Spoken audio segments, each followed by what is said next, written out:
नमस्कार। जब भी मैं कंटेंट बनाना चाहती हूँ तो मेरे मन में एक ही सवाल आता है कि कितने सारे कंटेंट्स इस सोशल मीडिया पे भरे पड़े हैं। मेरा कंटेंट जो है सो कौन देखेगा, कौन सुनेगा। और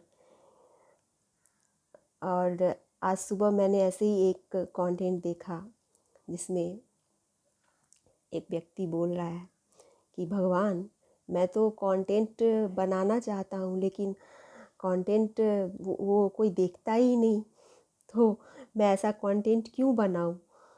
तो उधर से भगवान जो है उनकी वाणी चलती है कि बच्चे, जो जंगल में अगर कोई फूल खिलता है तो क्या उसका फूल खिलना बेकार चला जाता है? वहाँ अगर कोई देखने वाला ना हो तो तो उस व्यक्ति ने कहा कि हाँ, वो तो बेकार ही चला जाएगा ना। जंगल में अगर कोई फूल खिले तो उसे कोई देखने वाला ना हो तो उसका खिलना तो बेकार ही है।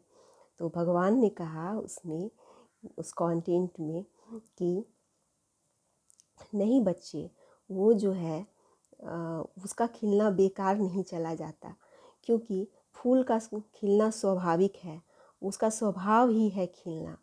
ऐसे ही तुम्हारा स्वभाव ही है कि कुछ अपना जो भी वक्तव्य है, जो भी बातें हैं, वो दूसरों से शेयर करना।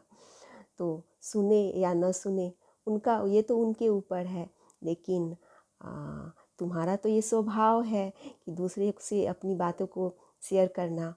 तो अच्छी अच्छी बातें सबसे शेयर करनी चाहिए। अब दूसरी बात कि व्यक्ति हमेशा जब चारों बगल छा जाता है तो व्यक्ति जो है सो किसी को तलाशता है कि कोई हो जो जिसको मैं अपना दुखड़ा सुनाऊं और वो मेरा दुख दूर कर दे। चाहे वो माता हो, पिता है, पति है, बच्चे हैं, चाहे कोई भी सदस्य है परिवार के, और भी जो भी रिश्तेदार हैं। तो ये सोच के वो अपना दुखड़ा जो है सो शेयर करता है। लेकिन अगर उसके मन के हिसाब से वो व्यक्ति ना बोले तो उसका मन और जो है सो भारी ही हो जाता है। तो ऐसे में जब अंधकार घिर जाए, जब चारों बगल से कोई दिख न रहा हो कि कुछ ऐसा जो दुख है उसको कोई दूर कर दे, और जो अगर माता पिता या पति बच्चे जो भी हो सो आपके हिसाब से बोले भी ना कि हाँ, तुम जो हो सो हर जगह सही ही हो, यहाँ पे तुम गलत हो, यहाँ पे तुम गलत हो। तो ऐसे में हर कोई अगर ज्ञान ही सुनाए तो ऐसे में आप क्या करेंगे। तो मेरे मेरे मन में ये सवाल का उत्तर एक ही है कि जब हम चारों बगल जब जब कोई भी हम जब भी दुख में घिरते हैं तो हम अपने अगल बगल के लोगों को ही दिखा के सामने ही शेयर करते हैं कि मेरे साथ फलाना दुख है, मेरे साथ ये तकलीफ़ है। तो क्यों ना उस भगवान को लास्ट में याद करते हैं, और जब कोई सहारा नहीं मिलता तो हम भगवान के पास जाते हैं और भगवान को कहते हैं कि तुम मेरे दुख हरो।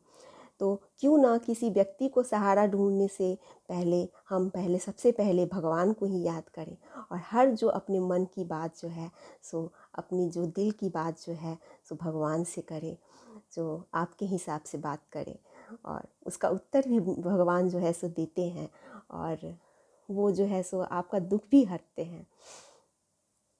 क्योंकि जब आप भगवान से बातें करते हैं तो आपकी अंतरात्मा में उसका रिटर्न कुछ ऐसी बातें होता है, वो सामने आते नहीं, लेकिन वो कुछ माध्यम बन जाते हैं आपके दुख को दूर करने का। चाहे आपके मन में एक ऊर्जा का संचार भर देते हैं। तो आप जो है सो इसको वाणी से नहीं समझ सकते, इसको आप फील कर सकते हैं। तो कभी इस तरह का आप जो है सो प्रयोग कीजिएगा अपने जीवन में, और आपको भगवान से उत्तर ज़रूर मिलेगा। तो ऐसे आप कभी कभी भगवान से भी बातें कर लिया करें। तो आज तो कंटेंट में मेरे लिए बस इतना ही है।